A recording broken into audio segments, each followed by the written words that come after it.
তোমাদের মধ্যে বকিল হলো সেই ব্যক্তি যে ব্যক্তি মানুষকে সালাম দিতে চায় না, সে হলো বকিল।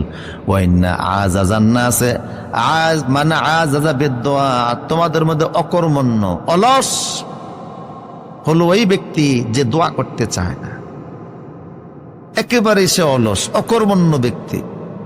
এমন লোক আল্লাহর পছন্দ না। যে দোয়া করে আল্লাহ তার প্রতি খুশি হন। দোয়া করতে রাজি আছে না ইনশাল্লাহ?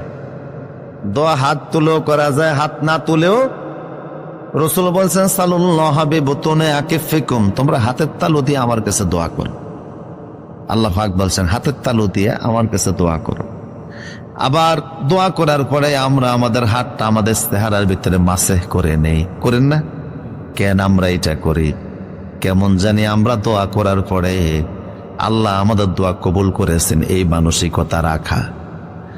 আমরা কেমন জানি মনে করি আমার দোয়াটা কবুল হয়ে গেছে, আমার দুই হাত আল্লাহর রহমতে ভরে গেছে, সেই জন্য ওই দুটি হাত আমরা আমাদের চেহারার ভিতরে মাসেহ করে নেই।